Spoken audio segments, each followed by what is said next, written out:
نحمده ونستعينه ونؤمن به ونتوكل عليه ونعوذ بالله من شرور أنفسنا ومن سيئات أعمالنا من يهده الله فلا مضل له ومن يضلل فلا هادي له أشهد أن لا إله إلا الله وأشهد أن محمدا عبده ورسوله أرسله بالهدى ودين الحق ليظهره على الدين كله ولو كره المشركون اللهم صل على محمد وعلى آل محمد كما صليت على إبراهيم وعلى آل إبراهيم إنك حميد مجيد أما بعد وإن خير الكلام كلام الله وخير الحديث كتاب الله وخير الهدي هدي محمد صلى الله عليه وسلم وشر الأمور محدثاتها وكل محدثة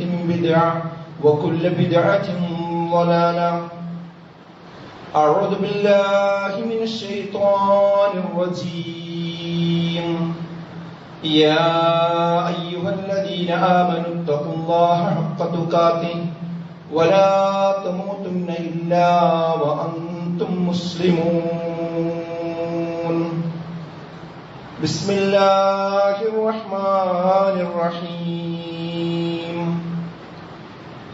يا أيها الذين آمنوا قوا أنفسكم وأهليكم نارا وقودها الناس والحجارة عليها ملائكة غلاظ شداد لا يعصون الله ما أمرهم ويفعلون ما يؤمرون ബഹുമാന്യരായ സത്യവിശ്വാസികളെ വിശ്വാസികൾ, അള്ളാഹുവിനെ സൂക്ഷിച്ചുകൊണ്ട് അവന്റെ നിയമനിർദ്ദേശങ്ങൾ ജീവിതത്തിന്റെ എല്ലാ മേഖലയിലും എല്ലാ സന്ദർഭത്തിലും പാലിച്ചുകൊണ്ട് ജീവിക്കണമെന്ന് ഏവരെയും ഓർമ്മപ്പെടുത്തുകയാണ്, വസിയത്ത് ചെയ്യുകയാണ്. വീണ്ടും ഒരു അവധിക്കാലത്തിനു കൂടി നമ്മൾ സാക്ഷിയായിരിക്കുകയാണ്. ഈ സന്ദർഭത്തിൽ രക്ഷിതാക്കളും കുട്ടികളും അവരുടെ മനോഭാവത്തിൽ കൃത്യമായ ചില പൊളിച്ചെഴുത്തലുകൾ നടത്തേണ്ട ഒരു ഘട്ടമാണ്. രക്ഷിതാക്കൾക്കും വേണം, അതുപോലെ കുട്ടികൾക്കും വേണം അവധിക്കാലത്തോട് എന്തൊരു സമീപനമാണ് എനിക്ക് ഉണ്ടാകേണ്ടത് എന്ന് തീരുമാനിച്ച് ഉറപ്പിക്കണം. എന്നിട്ട് അതിൽ എഡിറ്റ് ചെയ്യേണ്ട കാര്യങ്ങൾ എഡിറ്റ് ചെയ്യണം. നേർക്കുനേരെയുള്ള ഒരു കാഴ്ചപ്പാട് നമ്മൾ അവധിക്കാലത്തോട് നമുക്ക് ഓരോരുത്തർക്കും ഉണ്ടാകേണ്ടതുണ്ട്. അതില് രക്ഷിതാക്കൾ കൃത്യമായി ഈ സന്ദർഭത്തിൽ ഒരു അവധിക്കാലം മുന്നിൽ വരുമ്പോൾ അവരുടെ മനോഭാവത്തിൽ വരുത്തേണ്ട ചില മാറ്റങ്ങളിൽ ഏറ്റവും ഒന്നാമത്തെ കാര്യം എന്ന് പറയുന്നത്, ഈ അവധിക്കാലം വന്നാൽ പൊതുവെ വീടകങ്ങളിലുള്ള ഒരു ചർച്ചയാണ്, ഇനിയിപ്പോ 2 മാസം എന്താ ചെയ്യുക, ഈ കുട്ടികൾ എന്ത് ചെയ്യും. ഇത് ചില ഉമ്മമാര് ഒരു ദിവസം 4 പ്രാവശ്യമെങ്കിലും പറയും. അത് പറയാനുള്ള ചില സാഹചര്യങ്ങൾ മക്കൾ ഉണ്ടാക്കുകയും ചെയ്യും. ഇനി ഇവനെ കൊണ്ട് എന്താ ചെയ്യും, വല്ലാത്തൊരു കഥയിപ്പോയി. ഇങ്ങനെ പലപ്പോഴും നമ്മൾ വീടകങ്ങളിൽ നിന്ന് കേൾക്കാറുണ്ട്. അഥവാ എന്തോ ഒരു പ്രയാസം വന്നിരിക്കുന്നു, ഒരു വിപത്ത് വന്നിരിക്കുന്നു, സ്കൂളൊന്ന് തുറന്നു കിട്ടിയാൽ മതിയിരുന്നു എന്നൊക്കെ പറയുന്ന രൂപത്തിലേക്ക് പൊതുവെ ചർച്ചകൾ നടക്കാറുണ്ട്. ഇവിടെയാണ് ആദ്യത്തെ എഡിറ്റിംഗ് വേണ്ടത്. ഒരിക്കലും തന്നെ ഇങ്ങനെയുള്ള ഒരു സന്ദർഭത്തെ നമ്മൾ ഒരു പ്രയാസത്തോടുകൂടി, പരിഭവത്തോടുകൂടി, വെറുപ്പോടുകൂടി അല്ല നമ്മൾ കാണേണ്ടത്, സമീപിക്കേണ്ടത്. മറിച്ച് ഒഴിവ് സമയം എന്ന് പറയുന്നത് ഇസ്ലാമിക പരിപ്രേക്ഷ്യത്തിൽ നോക്കിയാൽ അതിനേറ്റവും നന്നായി പ്രയോജനപ്പെടുത്തുകയാണ് എങ്കിൽ അതൊരു അനുഗ്രഹമാണ്. എന്താ റസൂലുള്ളാഹി സ്വല്ലല്ലാഹു അലൈഹി വസല്ലം പറഞ്ഞത്? നിഅമതാനി മഅ്ബൂനും ഫീഹിമാ കതീറും മിനൻ നാസ്. നിഅമതാനി എന്നാണ്, 2 അനുഗ്രഹങ്ങളുണ്ട്. അതിലൊന്നേതാ? പക്ഷെ ആ അനുഗ്രഹങ്ങളിൽ മിക്കവാറും ആളുകൾ വഞ്ചിതരാകുന്നു. മഅ്ബൂനും ഫീഹിമാ കതീറും മിനൻ നാസ്. മഹാഭൂരിപക്ഷ ആളുകളും അതിൽ വഞ്ചിതരാണ്. ഏതൊക്കെയാണത്? ഒന്ന് പറഞ്ഞത് അസ്സുഹത്ത്, ആരോഗ്യം. മറ്റൊന്ന് വൽ ഫറാഗ്, ഒഴിവ് സമയം. ഈ ഒഴിവ് സമയവും ആരോഗ്യവും എന്ന് പറയുന്നത് അള്ളാഹുവിന്റെ അനുഗ്രഹമാണ്. അത് ഏറ്റവും സക്രിയമായി നമ്മൾ പ്രയോജനപ്പെടുത്തുകയാണെങ്കിൽ അതുകൊണ്ട് നമുക്ക് ഒരുപാട് നേട്ടങ്ങൾ നേടിയെടുക്കാൻ പറ്റും. പക്ഷെ ആളുകൾ അതിനെക്കുറിച്ച് ഗഫലത്തിലാണുള്ളത്, വഞ്ചനയിലാണുള്ളത് എന്ന് റസൂലുള്ളാഹി സ്വല്ലല്ലാഹു അലൈഹി വസല്ലം ഓർമ്മപ്പെടുത്തിയിട്ടുണ്ട്. അപ്പൊ ഒന്നാമത്തെ കാര്യം ഞാൻ പറയുന്നത്, ഇതൊരിക്കലും ഒരു പ്രയാസത്തിന്റെയും ബുദ്ധിമുട്ടിന്റെയും മടുപ്പിന്റെയും വെറുപ്പിന്റെയും കുട്ടികളെ കുറിച്ചുള്ള ഒരു ശല്യത്തിന്റെയും സന്ദർഭമായി ഒരു കാരണവശാലും നമ്മൾ കാണാൻ പാടില്ല എന്നതാണ്. കാരണം എന്താണെന്ന് ചോദിച്ചാല്, ഈ അവധിക്കാലം കൂടിയതിനെയാണ് നമ്മൾ യഥാർത്ഥത്തിൽ വിദ്യാഭ്യാസ കാലം എന്ന് തന്നെ പറയുന്നത്. അതായത് 12 മാസമാണ് ഒരു വർഷത്തിനുള്ളത്, അതിൽ 10 മാസമാണ് കുട്ടികൾക്ക് വിദ്യാഭ്യാസമുള്ളത്, സ്കൂളിൽ പോയുള്ള പഠനമുള്ളത്. 2 മാസം അവർക്ക് വേനൽ അവധിയാണ്. ആ അവധി കൊടുക്കാൻ സർക്കാർ നിശ്ചയിക്കാനുള്ള ഒരു കാരണം ഒന്ന് കാലാവസ്ഥ, കേരളത്തിന്റെ കാലാവസ്ഥയാണ്. കാരണം വെള്ളം വറ്റിപ്പോകുന്ന അവസ്ഥ, അതികഠിനമായ ചൂട്, ഇങ്ങനെയുള്ള ഒരു കാലഘട്ടം ഉള്ളതുകൊണ്ട് തന്നെ വിദ്യാലയ പ്രവർത്തനവും പഠനാന്തരീക്ഷവും നല്ലതല്ല. അത് കുട്ടികൾക്ക് റെസ്റ്റ് വേണം. പിന്നെ മറ്റൊന്നെന്താന്ന് ചോദിച്ചാൽ 10 മാസം പഠിച്ച കുട്ടികൾ ഒരു 2 മാസം അവർ മെന്റലി റിലാക്സ് ആവണമെന്ന് തന്നെയാണ്. അത് മനഃശാസ്ത്രപരമായ ഒരു സമീപനത്തിന്റെ കൂടി ഭാഗമാണ്. അഥവാ 10 മാസം പഠിച്ചതിലേറെ ഒരു പക്ഷേ 2 മാസം കൊണ്ട് അവർക്ക് പഠിക്കാൻ കഴിയും. അഥവാ പുസ്തകത്തിന്റെ മുമ്പിൽ ഇരുന്ന് പഠിക്കുക എന്നതായിരിക്കില്ല ആ കാലഘട്ടത്തിലെ രീതി. മറിച്ച് ജീവിതാനുഭവങ്ങളിലൂടെ കുട്ടികൾ തിരിച്ചറിയേണ്ട കുറെ അധികം കാര്യങ്ങളുണ്ട്. അപ്പൊ അത് തിരിച്ചറിയുവാനും അത് നൽകുവാനുമുള്ള ഒരു സന്ദർഭമായിട്ടാണ് നമ്മൾ ഈ സന്ദർഭത്തെ യഥാർത്ഥത്തിൽ ഇവിടെ കാണേണ്ടത് എന്നാണ് ഞാൻ സൂചിപ്പിക്കുന്നത്. അതായത് മറ്റൊന്ന് രക്ഷിതാക്കൾ മനസ്സിലാക്കേണ്ടത് എന്താണെന്ന് വെച്ചാൽ, യഥാർത്ഥത്തില് നമ്മുടെ കുട്ടികള് നമുക്ക് കിട്ടുന്നുണ്ട്. ഇപ്പത്തെ അവസ്ഥ എന്താണ്? കുട്ടികളും രക്ഷിതാക്കളും തമ്മിൽ സംസാരിക്കാൻ എത്ര സമയം കിട്ടുന്നുണ്ട്? അത് ഊഹവും ഏതെങ്കിലും റിപ്പോർട്ടുകളൊന്നും നിങ്ങൾ തേടി പോകണ്ട. നമ്മളെ കാര്യം തന്നെ നമ്മളൊന്ന് പരിശോധിച്ച് നോക്കിയാൽ മതി. കഴിഞ്ഞ ഒരാഴ്ച നമ്മൾ എടുക്കുക. അപ്പൊ ഏകദേശം 10 ദിവസമായാലും ഈ വെക്കേഷൻ തുടങ്ങിയിട്ട് ഒരാഴ്ചയായിട്ട് നമുക്ക് നമ്മുടെ മക്കളുമായി കുറച്ച് സമയം സംസാരിക്കാനും ഇടപഴകുവാനും എത്രത്തോളം സമയം നമുക്ക് കിട്ടിയെന്ന് നോക്കിയാൽ മതി. അതിന്റെ തൊട്ട് മുമ്പിലേക്ക് പോയാലോ, ഇന്നൊരു 3-ാം വയസ്സ് 4-ാം വയസ്സിലേക്ക് എത്തുന്നതോടുകൂടി കുട്ടികൾ പൂർണ്ണമായിട്ട് എൻഗേജ്ഡ് ആവുകയാണ്. അതായത് അവര് LKG മുതൽ UKG മുതൽ അങ്ങനെ തുടങ്ങിയിട്ട് പിന്നെ അവര് തിരക്കിലേക്ക് തന്നെ പോവുകയാണ് കുട്ടികൾ. പിന്നെ SSLC ആകുമ്പോഴേക്ക് അത് വലിയ തിരക്കായി. പിന്നെ +1 +2 ആകുമ്പോഴേക്ക് ആ രൂപത്തിലായി. അത് കഴിഞ്ഞാൽ പിന്നെ ഏതെങ്കിലും എൻട്രൻസ് എക്സാമിന് ചേർക്കലായി. പിന്നെ ഒരാൾ മരണപ്പെട്ടു, ഒരു വീട്ടിൽ മരിച്ചു എന്ന് പറഞ്ഞാൽ പോലും ആ കുട്ടികൾ അവരവിടെയാണ്, ബാംഗ്ലൂരാണ്, സേലത്താണ്, മറ്റൊരാൾ അവിടെയാണ്, വരാൻ കഴിയില്ല എന്ന് പറയുന്ന അവസ്ഥയിലേക്ക് വരെ നമ്മുടെ കുട്ടികൾ എത്തിയിട്ടുണ്ട്. അതേപോലെ തന്നെ വീട്ടിൽ പ്രധാനമായി എല്ലാവരും കൂടുന്ന ഒരു ഫംഗ്ഷൻ ഉണ്ടെങ്കിൽ കുട്ടികളെ കിട്ടാത്തൊരവസ്ഥ. അഥവാ ഈ കുട്ടികള് പൂർണ്ണമായി ഡിറ്റാച്ച്ഡ് ആയി മാറുകയാണ്. കുടുംബത്തിൽ നിന്നും രക്ഷിതാക്കളിൽ നിന്നും മാറിപ്പോകുന്ന ഒരു സാഹചര്യം ഉണ്ടായിക്കൊണ്ടിരിക്കുന്നുണ്ട്. അപ്പോൾ കൂടുതൽ സമയം അവർ എൻഗേജ്ഡ് ആകുന്നത് മറ്റുള്ളവരുമായിട്ടാണ്. അപ്പൊ സ്കൂളിലെ ദിവസമാണെങ്കിൽ ആലോചിച്ചു, നിങ്ങൾ സ്കൂളിലുള്ള ദിവസമാണെങ്കിൽ കുട്ടികൾ കൂടുതൽ സമയം സ്കൂളിലാണ്. ഞങ്ങൾ അധ്യാപകരൊക്കെ സാധാരണ സ്കൂളുകളിൽ രക്ഷിതാക്കളെ വിളിച്ചു വിടുമ്പോൾ പറയാറുണ്ട്, നിങ്ങളുടെ മുമ്പിൽ ഇരിക്കുന്നതിനേക്കാൾ കുട്ടികൾ ഞങ്ങളുടെ മുമ്പിലാണ് ഇരിക്കുന്നത് എന്ന്. അഥവാ ഒരു ഫ്രഷ് ആയ ഒരു പകൽ സമയം മുഴുവൻ കുട്ടികൾ സ്കൂളിലാണ്. പിന്നെ കുട്ടികളും രക്ഷിതാക്കളും ക്ഷീണിച്ച് അവശരായ ശേഷമാണ് വീട്ടിലേക്ക് എത്തുന്നത്. പിന്നെ കുട്ടികൾ എത്തിയ സമയത്ത് രക്ഷിതാക്കൾ എത്തിയിട്ടുണ്ടാവില്ല. പിന്നെ അവസാനം കുട്ടികൾ ഉറങ്ങിയിട്ടാവും എന്ത് ചെയ്യുക, രക്ഷിതാക്കൾ ജോലി പണിയും കാര്യങ്ങളും കഴിഞ്ഞിട്ട് വരിക. ഒരു പക്ഷേ ചില രക്ഷിതാക്കൾ കുട്ടികൾ എഴുന്നേൽക്കുന്നതിന് മുമ്പ് അവരെ ഷോറും മഴ ചുറ്റും നോക്കി പോവുകയും ചെയ്യും.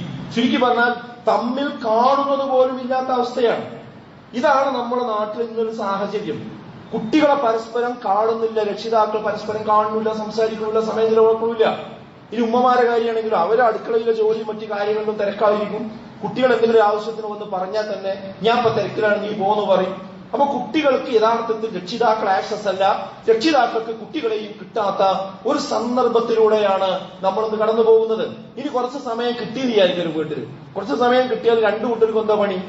രക്ഷിതാക്കൾക്ക് കുറച്ച് സമയം കിട്ടി, കുട്ടികൾക്ക് കുറച്ച് സമയം കിട്ടി, അങ്ങനെ വീട്ടിലുണ്ട് എങ്കിൽ രക്ഷിതാക്കളുടെ ഫോണിൽ അവർ വ്യാപൃതരാകും, കുട്ടികളുടെ ടാബിൽ വ്യാപൃതരാകും. അപ്പോഴും സ്ക്രീനിലേക്കാണ് എല്ലാവരും പോകുന്നത്, രക്ഷിതാക്കളും പോകുന്നത്, കുട്ടികളും പോകുന്നത്. അങ്ങനെയാണ്. അപ്പൊ പരസ്പരമുള്ള ഒരു ബന്ധത്തിന്റെ കുറവ് ഇന്ന് നമ്മുടെ നാട്ടിൽ ഒരു വലിയ വെല്ലുവിളിയായി കടന്നു വന്നുകൊണ്ടിരിക്കുകയാണ്. ഇവിടെയാണ് ഒരു അവധിക്കാലം നമ്മുടെ മുമ്പിൽ വരുന്നു എന്ന് പറയുന്നത് ഞാമത്തായി കാണണമെന്ന് ഞാൻ പറയുന്നത്.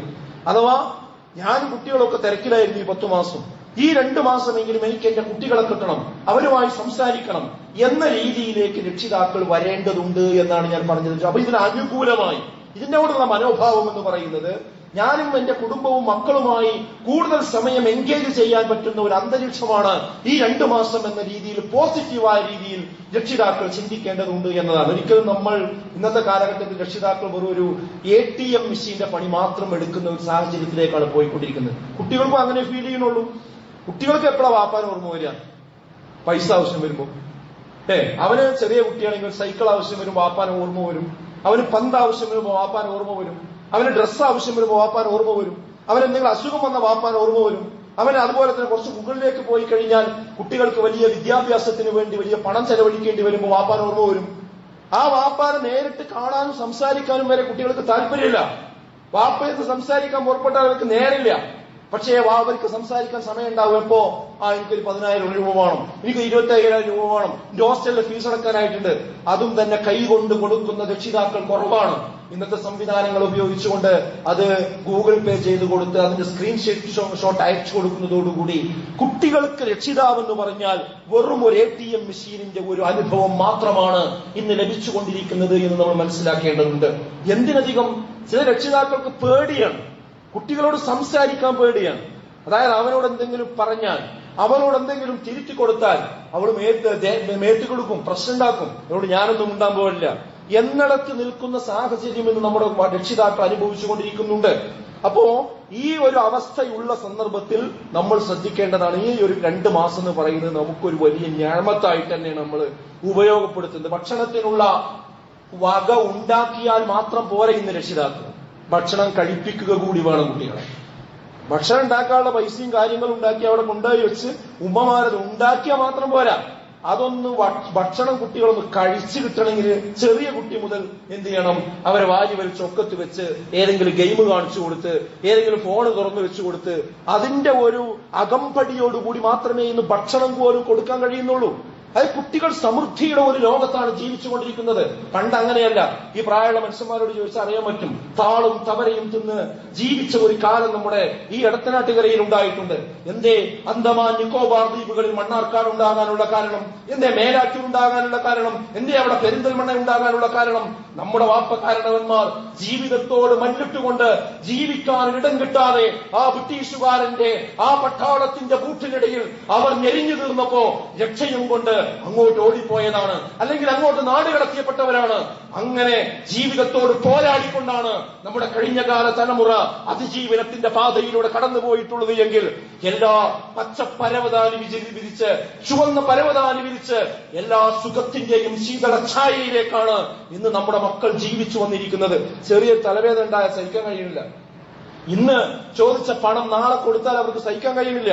അങ്ങനെയുള്ള ഒരു അവസ്ഥയിലാണ് ഇന്ന് നമ്മുടെ കുട്ടികൾ ജീവിച്ചുകൊണ്ടിരിക്കുന്നത്. അതുകൊണ്ടാണ് ഞാൻ പറഞ്ഞത്, എന്ത് ഭക്ഷണം ഉണ്ടാക്കിയ പോരാ, അത് കഴിപ്പിക്കാൻ കൂടി പ്രയാസപ്പെടുന്ന ഒരു സാഹചര്യം ഇന്ന് നമ്മുടെ കാലഘട്ടത്തിലുണ്ട്. സുഹൃത്തുക്കളെ, ഞാൻ പറയുന്നത് എന്താ അറിയോ? ഈ ഘട്ടത്തിൽ 2 മാസം നിങ്ങൾ ശരിക്കും കണ്ണു തുറന്ന് ഒരു പ്ലാനിങ് നടത്തണം എന്ന് തന്നെയാണ്. ഇപ്പൊ എന്താ ചൂടല്ലേ, നല്ല ചൂടാണ് അല്ലേ? ഈ ചൂടിന്ന് രക്ഷ കിട്ടാൻ നമ്മളിപ്പോ മിക്കവാറും വീടുകളിലൊക്കെ ഇപ്പൊ ഒരു ഗൾഫ് രാജ്യത്തെ പോലെ നമ്മുടെ കേരളം മാറിക്കഴിഞ്ഞിട്ടുണ്ട്. പണ്ടൊക്കെ AC എന്ന് പറയുന്ന സംവിധാനം വളരെ അപൂർവമായിരുന്നു. ഇത് നമ്മുടെ വീട്ടില് AC-യുടെ സാന്നിധ്യമില്ലാത്ത വീടുകൾ കുറവാണ്, പള്ളികൾ കുറവാണ്. കാരണം സാഹചര്യവും ആ കാലാവസ്ഥ ആ രീതിയിലേക്ക് മാറി വന്നിട്ടുണ്ട്. ഞാൻ പറയുന്നത്, നമ്മുടെ കുട്ടികൾ നേരം വെളുക്കുന്നത് വരെ ഫാൻ ഇട്ടുകൊണ്ടല്ലേ കിടന്നുറങ്ങുന്നത്. ആ ഫാൻ നിങ്ങളൊന്ന് ഓഫാക്കാൻ പറഞ്ഞു നോക്കും, കഴിയില്ല. രക്ഷിതാക്കൾക്കും കഴിയില്ല, കുട്ടികൾക്കും കഴിയില്ല. കാരണം അങ്ങനത്തെ ഒരു ഹ്യൂമിഡിറ്റിയുള്ള അന്തരീക്ഷം നമുക്കുണ്ട്. ഞാൻ പറയുന്നത്, ആ ഒരു അന്തരീക്ഷത്തെ നമ്മൾ മറികടക്കാൻ വേണ്ടി, ആ ചൂടിനെ മറികടക്കാൻ വേണ്ടി എത്ര കാശ് നമ്മൾ ചെലവാക്കുന്നുണ്ട്, എന്തെല്ലാം സംവിധാനങ്ങൾ നമ്മൾ ഉണ്ടാക്കുന്നുണ്ട്, എത്ര കറണ്ട് ബില്ല് നമ്മൾ കൊടുക്കുന്നുണ്ട്. അഥവാ ഇവിടെയുള്ള ഈ ഒരു പ്രയാസം അനുഭവിക്കാൻ പോലും നമുക്ക്, ഈ ചൂട് അനുഭവിക്കാൻ നമ്മൾ പ്രയാസപ്പെടുന്നുണ്ട്. എന്നാ സുഹൃത്തുക്കളെ, നിങ്ങൾ ആലോചിക്കും, നമ്മുടെ മക്കള്, നമ്മുടെ കുടുംബം ഇതിലും വലിയ 70 ഇരട്ടി കത്തിക്കൊണ്ടിരിക്കുന്ന നരകാഗ്നിയിലേക്ക് പോകുന്ന ഒരു സാഹചര്യത്തെ പറ്റി നമുക്ക് എത്രത്തോളം വേവലാതിയുണ്ട്. നമ്മൾ ആലോചിക്കേണ്ട വിഷയമല്ലേ അത്?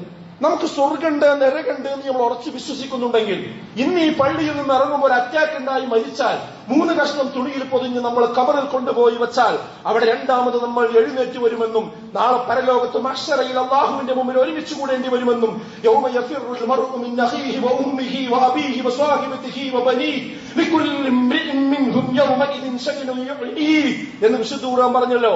അതായത് സിംഹത്തിന്റെ മുന്നിൽപ്പെട്ട ഒരു മാൻപേട വിറളി പിടിച്ചുകൊണ്ട് ജീവനും കൊണ്ട് ഓടുന്നത് പോലെ സ്വന്തം വാപ്പയിൽ നിന്ന് ഉമ്മ ഓടിക്കൊണ്ടിരിക്കും, മാതാപിതാക്കളിൽ നിന്ന് മക്കൾ ഓടിക്കൊണ്ടിരിക്കും, സഹോദരങ്ങളിൽ നിന്ന് സഹോദരന്മാർ ഓടിക്കൊണ്ടിരിക്കും. ആരും കാണാനും പരിഗണിക്കാനും കഴിയാത്ത ഒരു സന്ദർഭത്തിന്റെ പേരാണ് പരലോകം മഹ്ശറ എന്ന് പറയുന്നത്. 28 കൊല്ലം മണലാരണ്യത്തിൽ പോയി നമ്മൾ കഠിനാധ്വാനം ചെയ്തത് നമ്മുടെ മക്കൾക്ക് വിദ്യാഭ്യാസം ഉണ്ടാക്കി കൊടുക്കാനാണ്, അവർക്ക് നല്ലൊരു ഷെൽട്ടർ ഉണ്ടാക്കാൻ വേണ്ടിയാണ്, അവർക്ക് ഒരു വീടുണ്ടാക്കാൻ കൊടുക്കുമ്പോഴേക്ക് വേണ്ടിയാണ്. ആ അധ്വാനമൊക്കെ ചെയ്തത് ഈ ഒരു ഗ്യാരണ്ടിയും ഇല്ലാത്ത ഈ ദുനിയാവിൽ നമ്മൾ ജീവിക്കാൻ വേണ്ടിയാണ്. എന്നാൽ വല്ലാഹിറത്തു ഖൈറും വഅബ്ഖാ, ഏറ്റവും നല്ലതും എന്നും ബാക്കിയാകുന്നതും പരലോകമാകുന്നു എന്നുറച്ചു വിശ്വസിക്കുന്ന അവിടെ മരണമില്ല. ആ മരണമില്ലാത്ത ലോകത്ത് എന്റെ കുട്ടി നരകത്ത് പോയിക്കൂടാ എന്ന ചിന്ത നമുക്കുണ്ടാകുന്നില്ലെങ്കിൽ, എന്റെ ഭാര്യ നരകത്ത് പോയിക്കൂടാ എന്ന ചിന്ത നമുക്കുണ്ടാകുന്നില്ലെങ്കിൽ ഒരു പ്രശ്നം അവിടെ നമുക്ക് തന്നെ ഇതിൽ വിശ്വാസമില്ല എന്നതാണ്, നമുക്ക് തന്നെ ഇത് തലയിൽ തട്ടിയിട്ടില്ല എന്നതാണ്, നമുക്ക് തന്നെ ഇത് ഹൃദയത്തിൽ കൊണ്ടിട്ടില്ല എന്നതാണ് നമ്മൾ മനസ്സിലാക്കേണ്ടതുണ്ട്. എന്താ ഖുർആൻ പറഞ്ഞത്? യാ അയ്യുഹല്ലദീന ആമനു, ഹേ വിശ്വാസികളെ, ഖൂ അൻഫുസകും, നിങ്ങൾ നിങ്ങളുടെ തടിയെ കാക്കണം, നിങ്ങളുടെ ശരീരത്തെ കാക്കണം. അവിടെ നിർത്തിയില്ല, വഅഹ്ലീകും, നിങ്ങളുടെ കുടുംബത്തിന്റെയും ശരീരത്തെ നിങ്ങൾ സംരക്ഷിക്കണം. എന്തിൽ നിന്ന്? നാറാ, ആ തീയിൽ നിന്ന്. എന്താണ് ആ തീയിന്റെ പ്രത്യേകത? വഖൂദുഹന്നാസു വൽ ഹിജാറ, ആ നരകാഗ്നിയിൽ കത്തിക്കപ്പെടുന്നത് മനുഷ്യരെയും കല്ലുകളെയുമായിരിക്കുമെന്നാണ്. ഇന്ന് നമ്മൾ അടുപ്പുണ്ടാക്കാൻ വേണ്ടി സാധാരണ ഉപയോഗിക്കുന്ന കരിങ്കല്ല് ഉപയോഗിക്കും, ഇഷ്ടിക ഉപയോഗിക്കും, വെട്ടുകല്ല് ഉപയോഗിക്കും. എന്തേ കാര്യം? നമ്മളിവിടെ ഉപയോഗിക്കുന്ന തീ കൊണ്ട് കത്തിച്ചാൽ ഇഷ്ടിക കത്തില്ല, കരിങ്കല്ല് കത്തില്ല, അതിന് മാത്രം ശക്തി നമ്മുടെ തീയിനില്ല. എന്നാൽ നരകത്തിൽ കത്തുന്നത് കല്ലാണ്, പാറ കത്തുന്ന നരകം, ആ പർവ്വതങ്ങൾ കത്തുന്ന നരകം, ഹിമാലയ സാനുക്കളെക്കാൾ വലിയ പർവ്വതങ്ങൾ നിന്ന് കത്തുന്ന നരകം, മനുഷ്യരെ കത്തിക്കുന്ന നരകം. അതാണ് നരകത്തിന്റെ പ്രത്യേകത. മാത്രവുമല്ല, അലൈഹാ മലായികത്തുൻ ഗിലാദുൻ ശിദാദ്, എത്ര വലിയ കടുത്ത ഹൃദയമുള്ള ആളുകളാണെങ്കിലും കുറെ കാലം കഴിഞ്ഞാൽ അതെന്ത് ചെയ്യും? ഇല്ലാതെയാവും. ഈ ജയിൽ വാർഡന്മാരെ പറ്റി കേട്ടിട്ടില്ല നിങ്ങൾ? ജയിലിൽ കുറ്റവാളികളായി പിടിച്ച ആളുകൾക്ക് പിന്നീട് അവർക്ക് എല്ലാ ഒത്താശയും ചെയ്തു കൊടുക്കൽ പലപ്പോഴും അവരെ വാർഡന്മാരാണ്. കാരണം ദിവസവും കാണില്ല, മനുഷ്യന്മാർ തമ്മിൽ അങ്ങോട്ടും ഇങ്ങോട്ട് കാണില്ല.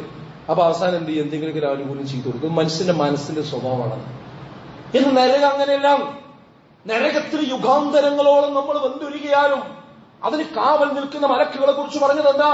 മലായികത്തുന്നു ഗിലാദുൻ ശിദാദ്, കഠിനന്മാരായ പരുക്കന്മാരായ ഒരു പ്രത്യേക പ്രകൃതമുള്ള മലക്കുകളെയാണ് അവിടെ കാവലാക്കി ഏർപ്പെടുത്തിയിരിക്കുന്നത്. അവർക്ക് ദയ ഉണ്ടാവുകയില്ല, അവർക്ക് വാത്സല്യം ഉണ്ടാവുകയില്ല.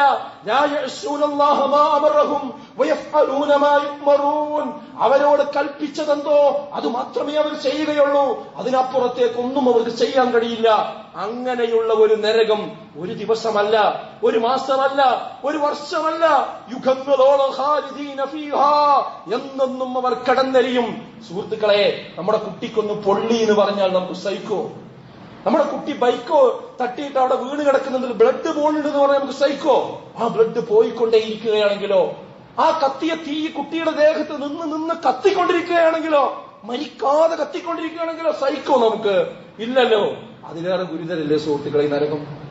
അതുകൊണ്ട് ഞാൻ പറയുന്നത് എന്താ പറയുക, ആ നരകത്തിൽ നിന്ന് രക്ഷപ്പെടാൻ വേണ്ടി, അതിനെ പരീക്ഷിക്കാൻ വേണ്ടി പടച്ചോൻ പറഞ്ഞയച്ച ഒരു ദുനിയാവിന്റെ പേരാണ് സുഹൃത്തുക്കളെ ഈ ലോകം എന്ന് പറയുന്നത്. നമുക്ക് ശൈത്താൻ തോന്നിപ്പിച്ചതാണ് ഈ ഇവിടെ എല്ലാ കാലത്തും ജീവിക്കും, അന്റെ ഈ 4-5 ശമ്പളം എന്നും ഉണ്ടാവും, ഇപ്പൊ ആളുകൾ എന്നെ ബഹുമാനിക്കണം, എല്ലാ ബഹുമാനം എപ്പോഴും ഉണ്ടാവും, ഈ എന്നെ ഇവിടുത്തെ വലിയ ആള്, അതൊക്കെ ഒരു ശ്വാസം വിട്ട് വന്നാൽ കഴിഞ്ഞില്ലേ? ഒരു നരമ്പ് ഈ പോണ വഴിക്കുന്ന ലേശം അങ്ങോട്ടും ഇങ്ങോട്ടും മാറിയ കഴിഞ്ഞില്ലേ? രാവിലെ എണീക്കുമ്പോ ഒന്ന് വഴിക്ക് വീണാ കഴിഞ്ഞില്ലേ സുഹൃത്തുക്കളെ? പിന്നെ പോണ്ട ഇവിടുന്ന് പോണം. അതുകൊണ്ട് നമുക്ക് ശൈത്താൻ നമുക്ക് ദുനിയാവാണ് വലുത് എന്ന് തോന്നിപ്പിച്ചിരിക്കുന്നു. അതുകൊണ്ട് എല്ലാം കഴിഞ്ഞിട്ട് അവസാനത്തെ പ്രാധാന്യം എന്ത്? മതപരമായ കാര്യത്തിനും നിസ്കാരത്തിനും മറ്റു കാര്യങ്ങൾക്കും മതപരമായ ക്ലാസ്സിനും കാര്യങ്ങൾക്കും ഒക്കെ ഉള്ളൂ. അത് മാറണം. അത് മാറാൻ നമ്മുടെ കുടുംബസമേതം നമുക്ക് മാറ്റാൻ പറ്റുന്ന ഒരു 2 മാസമാണ് നമുക്കിവിടെ കിട്ടുന്നത് എന്ന് മനസ്സിലാവും. ഒന്ന് ഞാൻ പറഞ്ഞതെന്ന് വെച്ചാൽ ഇതൊരു ശാപമല്ല. ഈ വേനൽക്കാലം എന്ന് പറയുന്നത് ഒരു കടം തീർക്കലാണ്. ഇതുവരെ എന്റെ കുട്ടികളൊരിക്കലും എനിക്ക് കൂടാൻ പറ്റിയിട്ടില്ല, സംസാരിക്കാൻ പറ്റിയിട്ടില്ല. അതിന് എനിക്ക് പടച്ചോൻ തന്ന ഒരു സമയമാണ് ഈ 2 മാസം എന്ന് വിചാരിക്കും. ഒന്ന്. രണ്ടാമത്തെ കാര്യം എന്ന് വെച്ചാൽ ഇതൊക്കെ രക്ഷിതാക്കൾ ഇപ്പൊ ഇങ്ങനെ ആലോചിക്കുന്നുണ്ടാവും, എവിടെ ഇപ്പൊ ഈ ഒരു വെക്കേഷനിൽ കുട്ടിനെ കൊണ്ടുപോയേക്കാൻ പറ്റുന്ന സ്ഥലം ഒന്ന് നന്നാക്കി കിട്ടാൻ പറ്റില്ല അവിടെ? ഒന്ന് നിങ്ങൾ ഓർത്തോളി, ഈ 2 മാസം നിങ്ങൾ അങ്ങനെ കുട്ടികളെ വല്ലാതെ എവിടെയും കൊണ്ടുപോയേക്കണ്ട. പോയി വരാൻ പറ്റുന്ന സ്ഥലത്ത് മതി. ഏറി വന്ന 1, 2, 3 ദിവസം. ഇപ്പൊ ഈ 2 മാസം നമ്മളോടൊപ്പം വളർന്ന കുട്ടികൾ. ഇത് കോൺട്രാക്ട് കൊടുത്ത് നന്നാക്കാൻ പറ്റിയ ഏർപ്പാടല്ല. ഇത് മത്തിയല്ല. വാങ്ങിക്കൊണ്ടുവന്ന മത്തി നന്നാക്കണ മാതിരി ചെളുക്ക് ഒഴിവാക്കി നന്നാക്കി കണ്ട് ആരെങ്കിലും തരാൻ പറ്റിയ സാധനമല്ലേ മക്കൾ എന്ന് പറയുന്നത്. അത് നമ്മളെ കുട്ടികളാണെങ്കിൽ നമ്മൾ വളർത്തണമല്ലോ. അത് ആർക്കെങ്കിലും അവൻ ഓൺലൈൻ ക്ലാസ് ഉണ്ട്, ആ ഓൺലൈൻ ക്ലാസ്സിലുള്ള ടീച്ചർ അങ്ങനെ എടുത്തോളും. ഓരോന്ന് കരാർ കൊടുക്കും ഓരോരുത്തർക്ക്. എനിക്ക് പണിയൊന്നുമില്ല, രക്ഷിതാക്കൾക്കൊന്നും അതിന് പൈസ കൊടുക്കുക, അതിന് പണം അയച്ചു കൊടുക്കുന്ന പണി മാത്രം. അങ്ങനെ ആകാൻ പറ്റൂല. നമ്മളെ കുട്ടികളെ നമ്മൾ ചേർത്ത് പിടിക്കും. അതോടൊപ്പം തന്നെ അവരോട് നമ്മൾ സമയം അനുവദിക്കണം എന്ന് ഞാൻ പറയും. ഇന്ന് ഏറ്റവും കുട്ടികൾക്ക് ആവശ്യം എന്താന്ന് വെച്ചാൽ, ഒരു കുട്ടിയോട് ചോദിച്ചതരെ നിനക്ക് ഏറ്റവും കൂടുതൽ ഇഷ്ടം എന്താ, ആരാകാനാണ് ഇഷ്ടം? ആ കുട്ടി മറുപടി പറഞ്ഞത് എനിക്കൊരു മൊബൈൽ ഫോൺ ആയാൽ തിരക്കിടില്ല എന്നുണ്ട്. എന്താ അങ്ങനെ പറയാൻ കാരണം വെച്ചാൽ, വീട്ടിൽ വന്ന എല്ലാവരും നോക്കുന്നത് മൊബൈലിനെയാണ്. അപ്പൊ ഞാനൊരു മൊബൈലായ എല്ലാവരും എന്നെ നോക്കുമല്ലോ. അപ്പൊ കുട്ടികൾക്കുള്ളൊരു പ്രശ്നമാണത്. കുട്ടികളാരും നോക്കണില്ല. അപ്പൊ കുട്ടികൾക്ക് സമയമാണ് നമ്മൾ കൊടുക്കേണ്ടത്. അത് ഈ വേനൽക്കാലത്ത് കൊടുക്കാൻ നമ്മൾ അതിനനുസരിച്ച് നമ്മളെ ഷെഡ്യൂൾ വേണം. അത് നമ്മൾ ശ്രദ്ധിക്കണം. രക്ഷിതാക്കൾ കുട്ടികളെ സുഹൃത്തുക്കളാണ്. കുട്ടികൾക്ക് ഇപ്പം എന്താ രക്ഷിതാക്കളെ പറ്റിയൊരു മനോഭാവം എന്താ? വാപ്പ ഒന്ന് തന്നെ ചീത്ത പറയുന്നുള്ളതാണ്. നല്ലത് പറയുന്നത് തോന്നുന്ന കുട്ടികൾ എത്ര ഉണ്ട് നമുക്ക്. അത് നമ്മൾ കുട്ടികളോട് ഇടപെടും, സമയം ചെലവാക്കും, അവരെ കൗൺസിലിങ്ങിനുണ്ട്. എപ്പോന്നറിയോ ഒരു പ്രശ്നം ഉണ്ടാവും. കുട്ടികളൊരു ലഹരിക്ക് ബാധിതരായി, അല്ലെങ്കിൽ ഒരു പ്രണയത്തിൽ പോയി കുടുങ്ങി, ഒരു കുഴപ്പത്തിൽ പോയി പെട്ടു, അങ്ങനെ എന്തെങ്കിലും സംഭവിച്ചാൽ നമ്മൾ എന്ത് ചെയ്യും? ഇടപെടും, സമയം ഉണ്ടാക്കും, അതിന് കൊണ്ടുപോകാനും ആശുപത്രി കൊണ്ടുപോകാനോ. ആ സമയം എന്ത് ചെയ്താൽ മതി? ജീവിതത്തിൽ മൊത്തം കുറച്ച് സമയം എടുത്താൽ മതി. അത് 2, 3, 4 മാസം അതിന് ഒന്നിച്ച് ചെലവാക്കുന്ന സമയം എന്ത് ചെയ്യാറിയോ? എല്ലാ ദിവസവും ഒരു 2 മണിക്കൂർ 1 മണിക്കൂർ അതിന് ചെലവാക്കിയാൽ പറ്റുന്ന വിഷയം തീരും. അതിനെന്തുവാണ്? കുട്ടികളോട് യാ ബുനയ്യ, ലുക്മാൻ അലൈഹി സ്വലാത്തു വസ്സലാം കുട്ടിനെ വിളിച്ചത് എങ്ങനെ? യാ ബുനയ്യ, പൊന്നു മോനെ, പൊന്നു മോനെ എന്ന് കുട്ടികളെ വിളിക്കാൻ പറ്റുന്ന ഒരു ബന്ധം നമ്മൾ തമ്മിലുണ്ടോ? ഇന്ന് പോയിട്ട് പൊന്നു മോനെ ഇവിടെ നിന്ന് വന്ന് വാപ്പാക്ക് എന്തോ പറ്റിയെന്ന് പറഞ്ഞു കുട്ടികൾ. വാപ്പ ഇതുവരെ എന്നെ അങ്ങനെ വിളിച്ചിട്ടില്ല. കാരണം കുട്ടികൾക്ക് അനുഭവം അല്ലത്. അപ്പൊ നമ്മൾ കുട്ടികളുടെ ഒരു സുഹൃത്താണ്. ഒരു പ്രശ്നം ഉണ്ടാവുമ്പോൾ ഇടപെടുന്ന ഒരു ജയിൽ വാർഡനാകാൻ പാടില്ല. നമ്മൾ കുട്ടികളോട് എപ്പോഴും എന്ത് ചെയ്യണം? ഒരു സുഹൃത്തുക്കൾ. അപ്പൊ എന്തായെന്നറിയോ? അവരെ എഡിറ്റ് ചെയ്യേണ്ട സമയത്ത് നമുക്ക് കൃത്യമായി എഡിറ്റ് ചെയ്യാൻ പറ്റും. അപ്പോഴേ എഡിറ്റ് ചെയ്യാൻ കഴിയുള്ളൂ. പ്രശ്നം വരുമ്പോൾ മാത്രം സംസാരിക്കുന്ന അവസ്ഥ ഉണ്ടാകാൻ പാടില്ല. അപ്പൊ കുട്ടികൾ വീട്ടിലുള്ള നേരത്തെ എന്ത് ചെയ്യണം? രക്ഷിതാക്കളോട് ഞാൻ പറയുന്നത്, ഈ 2 മാസങ്ങൾ എന്ത് ചെയ്യാം? നേരത്തെ അങ്ങാടിയിൽ നിന്ന് പോവുക. ഈ അങ്ങാടിയിൽ പോയിട്ട് സമയം വെറുതെ അവിടെ അവനാന്റെ കുട്ടികളുടെ അടുത്ത് ഭാര്യന്റെ അടുത്ത് ഇരിക്കേണ്ട സമയമാണ് അങ്ങാടിയിൽ വെറുതെ സുറച്ചിരിക്കുന്നത്. എന്നിട്ട് എല്ലാവരും ഉറങ്ങിന്ന് ഉറപ്പ് വരുത്തി അവസാനത്തെ കുട്ടിയും വീട്ടിൽ ഉറങ്ങിയിട്ടേ പേരിച്ച ആൾക്കാർ വീട്ടിൽ നിന്ന് കയറി വരുള്ളൂ. മാറ്റണത് നമ്മൾ വേനൽക്കാലം പറയുമ്പോൾ കുട്ടികളെ നന്നാക്കുക. കുട്ടികൾ അങ്ങനെയല്ല, രക്ഷിതാക്കളും കുറച്ച് നന്നാണ്ട്. രക്ഷിതാക്കൾ നിർബന്ധമായിട്ടൊരു മനസ്സ് പ്ലാൻ വെച്ച് എന്ത് ചെയ്യാം? വൈകുന്നേരം കുറച്ച് സമയമൊക്കെ ഒന്ന് അവരുടെ ജോലി ഷെഡ്യൂളും കാര്യങ്ങളൊക്കെ. പൈസക്കാണ് നമ്മൾ പണിയെടുക്കുന്നത്, കച്ചവടം ചെയ്യുന്നത്, വേറെ കാര്യങ്ങളൊക്കെ ചെയ്യുന്നത്. പൈസ ഉണ്ടാക്കിയിട്ട് ഈ കുട്ടികൾക്ക് വേണ്ടിയാണ് ഉണ്ടാക്കുന്നത്. ആ കുട്ടികൾ പിന്നെ നമ്മൾ വിദേശമാര് വളർന്നില്ലെങ്കിൽ എന്തിനാ പൈസ? എന്തിനാ കാശ്? അപ്പൊ സമയം നമ്മൾ എന്ത് ചെയ്യണം? കുട്ടികൾക്ക് കൊടുക്കണം. വീട്ടിക്ക് നേരത്തെ എത്തണം. അതുപോലെ തന്നെ ചില വീടുകളിലുള്ളതെന്ന് വെച്ചാൽ കുട്ടികളെ കാര്യം ഉമ്മാക്ക് കോൺട്രാക്ട് കൊടുക്കും. ആ കുട്ടികളെ പഠിപ്പിക്കേണ്ട ഉത്തരവാദിത്തം കണക്കാണ്, കുട്ടികളെ നോക്കേണ്ട ഉത്തരവാദിത്തം കണക്കാണ്. എനിക്കതൊന്നുമില്ല. അങ്ങനെ രക്ഷിതാക്കൾ തീരുമാനിക്കാൻ പാടില്ല. കുട്ടികളെ വാപ്പി ഇമ്മി ഒന്നിച്ചു വളർത്തണം. ഒന്നിച്ചു വളർത്തുമ്പോഴേ ആ കുട്ടികൾ ശരിയായ രീതിയിലേക്ക് കടന്നു വരികയുള്ളൂ എന്ന് മനസ്സിലാക്കേണ്ടതുണ്ട്.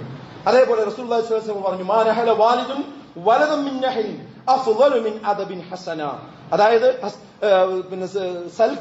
പ്രധാനപ്പെട്ട ഒരു സമ്മാനം, ഏറ്റവും നല്ല സമ്മാനം രക്ഷിതാക്കൾ കുട്ടികൾക്ക് കൊടുക്കുന്നത് ഏതാണ്? അദബുൻ ഹസൻ എന്നാണ്. അതായത് ഏറ്റവും നല്ല മര്യാദ ജീവിതത്തിലൂടെ പഠിപ്പിച്ചു കൊടുക്കലാണ് കുട്ടികൾക്കുള്ള ഏറ്റവും വലിയ സമ്മാനം എന്ന് പറഞ്ഞു. മൂന്നാമത്തെ ഒരു കാര്യം രക്ഷിതാക്കൾ എടുക്കേണ്ടത് എന്താണെന്ന് വെച്ചാൽ, ഈ വേനൽക്കാലത്ത് സമീപിക്കുമ്പോൾ ഇനി ഇതൊക്കെ കേൾക്കുമ്പോൾ എങ്ങനെ കുട്ടികൾ ഇന്ന് പോയിട്ട് കുട്ടികളെ ഒന്നായിട്ട് പിടിച്ച് ചെയ്യിടാൻ പാടില്ല. അതായത് കുട്ടികളെ വരിഞ്ഞു മുറുക്കാനും പാടില്ല, എന്നാൽ യഥേഷ്ടം തുറന്നു വിടാനും പാടില്ല. ഒരു പക്ഷിനെ നമ്മൾ എങ്ങനെ പിടിക്കുക? പക്ഷിയെ കയ്യിൽ പിടിക്കുമ്പോൾ ആ പക്ഷിയെ നമ്മൾ അമർത്തി പിടിച്ചാൽ പക്ഷിയെ ചാവും. അത് 2 കൈയും തുറന്നു വെച്ചാലോ അത് പറന്നു പോവുകയും ചെയ്യും. ഇതിന് 2ന്റെ ഇടയിലുള്ള ഒരു പിടുത്താണ് കുട്ടികളെ നമ്മൾ പിടിക്കേണ്ടതും കൈകാര്യം ചെയ്യേണ്ടത്. ഈ 2 മാസം അവർക്ക് റിലാക്സ് ആകാൻ സമയം കൊടുക്കണം, അവർക്ക് കളിക്കാൻ സമയം കൊടുക്കണം, അവരുടെ കൂട്ടുകാരോടൊപ്പം സഞ്ചരിക്കാൻ സമയം കൊടുക്കണം. എല്ലാ കാര്യത്തിലും നമ്മൾ സമയം കൊടുക്കണം. എന്നാൽ അവര് എല്ലാത്തിനും സമയം കൊടുക്കണം എന്ന് പറഞ്ഞിട്ട് എവിടെ പോയത്? ഇന്നെവിടെ മോൻ എവിടെയുള്ളത്? അവൻ വിരുന്ന് പോയതാണ്. എവിടേക്കാണെന്നും അറിയില്ല. അത് ഇളയമാന്റെ വീട്ടിൽ പോയി. ഇപ്പൊ ചോദിച്ചു നോക്കുമ്പോ പിന്നെ അമ്മോനോട് എത്തിയിട്ടുണ്ട്. പിന്നെ പെരുന്തൽമണ്ണ പോയതാണ്, അപ്പൊ മഞ്ചേരി എത്തിയിട്ടുണ്ട്. അങ്ങനെ എവിടെ പോണു എന്താ പോണു എന്നറിയാതെ കയറൂരി വിടുന്ന ഒരു സ്വഭാവം ഒരിക്കലും തന്നെ പാടില്ല. കുട്ടി എവിടെ ഒരു റിമോട്ട് കൺട്രോൾ പോലെ ആയിരിക്കണം, നമ്മുടെ കയ്യിലായിരിക്കണം അതിന്റെ കൺട്രോൾ. ആ ഒരു രീതിയിലേക്ക് ഒരു സമീപനമാണ് യഥാർത്ഥത്തിൽ ഉണ്ടാകേണ്ടത്. അതായത് ഗെയിം, മൊബൈല് ഇത് ഉപയോഗിക്കരുത് എന്നാണ് ഇപ്പൊ എല്ലാവർക്കും പറയാനുണ്ടാകുക. ഞാൻ പറയുന്നത് എന്താ വെച്ചാൽ അത് ഉപയോഗിക്കരുത് എന്ന് പറയുന്നതിന് പകരം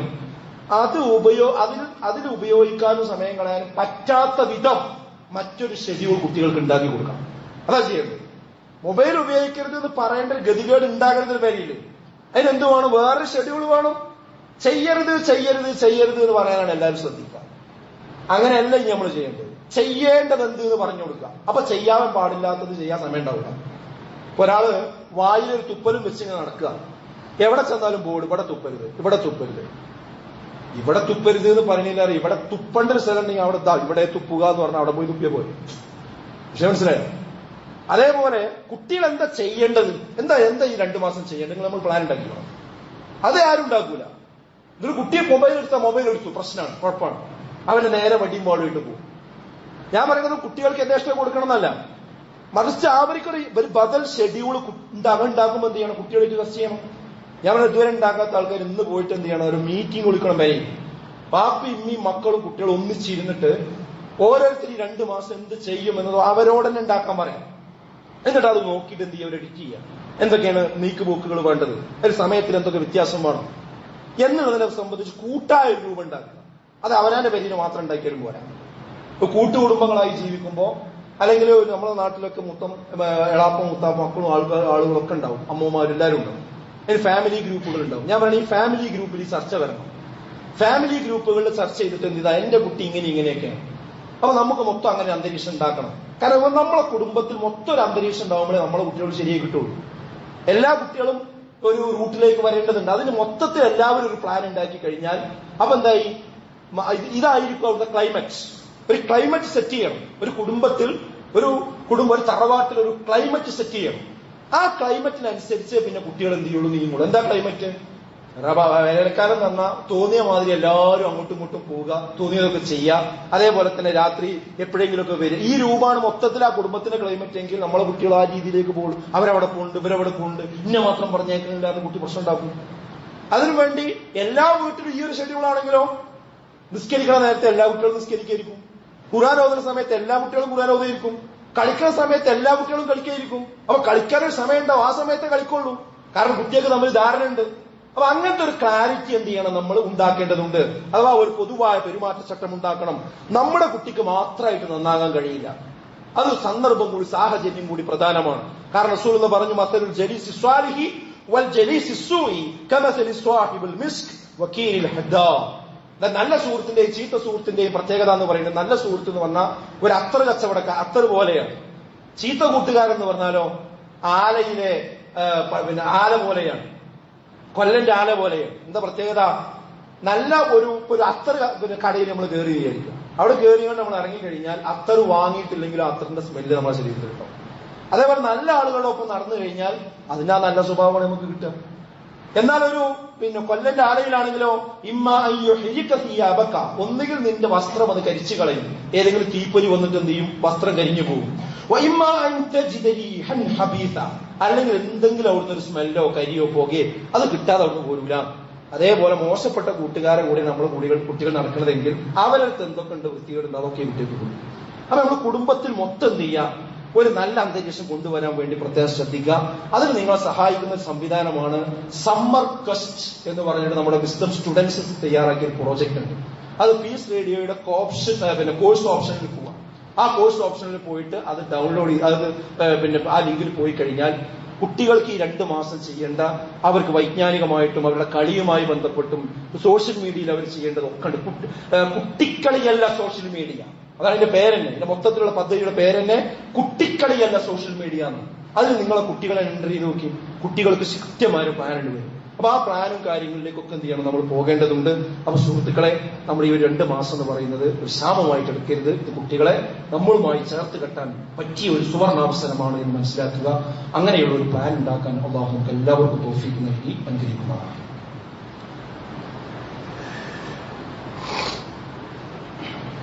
അൽഹംദുലില്ലാഹ് വസ്സലാത്തു വസ്സലാമു അലാ റസൂലില്ലാഹ് വഅലാ ആലിഹി വസഹ്ബിഹി അജ്മഈൻ. ബഹുമാന്യനായ സത്യവിശ്വാസികൾ, അള്ളാഹുവിനെ സൂക്ഷിച്ച് ജീവിക്കണമെന്ന് ഒരിക്കൽ കൂടി ഓർമ്മപ്പെടുത്തുകയാണ്, വസിയത്ത് ചെയ്യുകയാണ്. രക്ഷിതാക്കളുടെ മനോഭാവത്തിൽ ഈ വേനൽക്കാലത്ത് എന്തുണ്ടാകണം എന്നാണ് ഞാൻ പറഞ്ഞത്. ഇതേപോലെ തന്നെ കുട്ടികളുടെ മനോഭാവത്തിൽ ഉണ്ടാകേണ്ട ഒന്ന് രണ്ട് കാര്യങ്ങൾ കൂടി സൂചിപ്പിക്കണം. അവിടെ ഒരുപാട് കുട്ടികൾ വന്നിട്ടുണ്ടല്ലോ, വ്യത്യസ്ത പ്രായക്കാരുണ്ട്.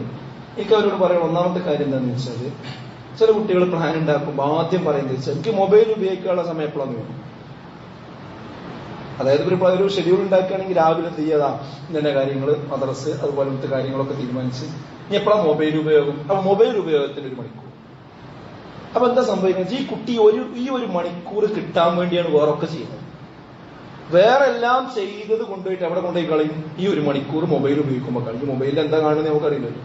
കുട്ടികൾക്ക് ഒരു ധാരണ ഉണ്ട്, എന്ത് ഒരു മൊബൈലിൽ എന്തോന്ന് കാണുമ്പോഴേ എനിക്കൊരു സന്തോഷം കിട്ടുന്നുള്ളൂ. അത് മക്കൾ മനസ്സിലാക്കേണ്ട കാര്യമുണ്ട്. 2 തരം സന്തോഷമുണ്ട്. ഒന്ന് ഒരു എന്താ പറയാ ഇൻസ്റ്റന്റ് ഗ്രാറ്റിഫിക്കേഷൻ എന്ന് പറയും, അതായത് പെട്ടെന്നുള്ള ഒരു സന്തോഷം. അതാണ് ഈ മദ്യത്തിലൂടെ, സോഷ്യൽ മീഡിയ ഉപയോഗത്തിലൂടെ, ഡാൻസിലൂടെ, പാട്ടിലൂടെ ഒക്കെ കിട്ടുന്നത്. അതിൽ അഭിരമിക്കുമ്പോൾ എന്തോ മനസ്സിലെന്തോ ഒരു ഹോർമോണൊക്കെ ഉത്പാദിപ്പിക്കുമ്പോൾ അവരുടെ തലച്ചോറ്. പക്ഷെ അതും തീരുന്നതോടുകൂടി അതിന്റെ നേരെ എതിരായ മനോഭാവം. ഈ സിനിമാ തിയേറ്ററിൽ നിന്ന് ഇറങ്ങിപ്പോണ ആൾക്കാർ പോകുന്നുണ്ടല്ലോ, വല്ല മയ്യത്ത് മറയത് കണ്ട് പോണ മൈലവർക്ക് പോകാം. ആകെ മുഖമൊക്കെ വാടിക്കരിഞ്ഞ്, അതായത് അതുപോലെ വലിയ DJ പാർട്ടികളിൽ പങ്കെടുക്കുന്ന ആൾ കഴിഞ്ഞാൽ പിന്നെ അവർ തളർന്നുറങ്ങുകയാണ്. പിന്നെ അവർക്ക് ഒരുപാട് സമയം സംഘർഷങ്ങളാണ്.